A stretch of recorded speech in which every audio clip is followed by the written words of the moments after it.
as late as they picked, two things. What do you think of the Browns draft as they amassed, the class of it?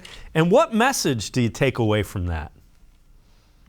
I think, one, they valued the defensive line talent at a lower grade. So, like, once they hit that fourth round, I think they got like they got the third round pick, Alex Wright, and then Perrion Winfrey right after that. Then they got Isaiah Thomas from Oklahoma too. So, like, they just went on a run there of defensive line talent. So it tells me that unless they feel like a defensive lineman or edge rusher is unusually talented, that's normally where they're going to value them. Two, the wide receiver they got, David Bell, is an interesting case here, right? Because all signs will point to you that the Browns would not be a team that would be interested in David Bell just because he tested so poorly. And the Browns get this reputation around the league because they have a lot of Harvard grads in the front office, because they do rely on a lot of analytics, that they're an analytic-heavy team. Or they're going to rely on these Spark scores and these RAS scores and these other indexes and everything else like that in order to make their selection. Sometimes they abandon that if they feel like the player is good enough or the tape's good enough that they could justify it.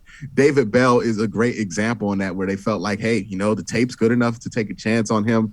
I feel like the testing stuff doesn't matter as much, and I feel like he could be a good wide receiver for this team. So, I think we're learning that these guardrails that they seem to follow a majority of the time are not hard, fasted rules. They can break them if they want to, and they'll break them when they feel like the player is extraordinary enough or element of their evaluation is extraordinary enough to forego it. Perrion Winfrey is another guy who's not going to pop off on any testing because he didn't do that much testing during this period. But if you watch him at the Senior Bowl, you watched him in certain situations at Oklahoma, you'll see, okay, yeah, this dude pops off the tape.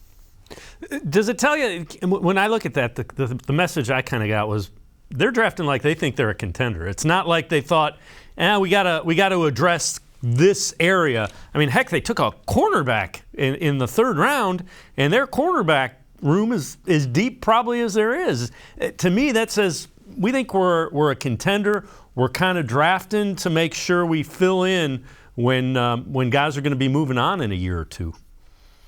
Yeah, they're definitely in reload, not rebuild, right? I think we've been talking about this forever in Cleveland. Oh, when are we going to reload instead of rebuild?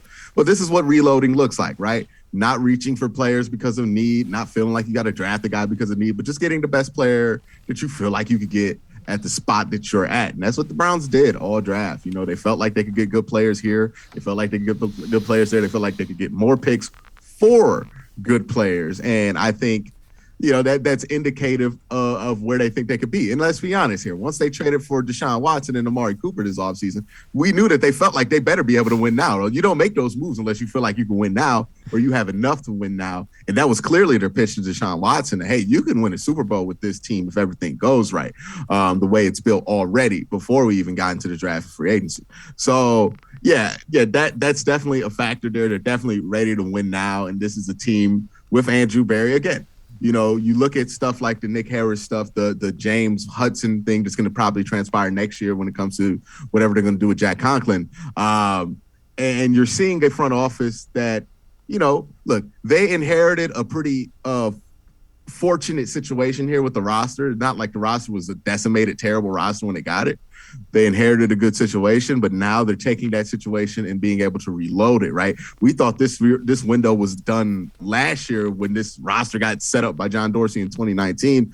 Andrew Berry has been able to slowly reload it, change out some pieces. Okay, no Jarvis Landry anymore, no Odell Beckham. I'll go get Amari Cooper. Okay, J.C. Tretter's a little expensive. Okay, I'll swap him out with this guy I drafted. Like the ability to reload is what makes Baltimore, Pittsburgh, and Cincinnati teams that have had long-term success in this division, and why the Browns have not. Because the Browns have had a couple of good teams, but they've never been able to reload those good teams, and they've always faltered after that. This is a team and a franchise that at least appears to be reloading and has showed some signs of that reloading working. So, this is different. The Browns are functional, ladies and gentlemen. This is what a functional franchise does. You have very competent people here at the top when it comes to DePodesta and Andrew Berry, for sure. Yeah, and it's interesting and fun to watch.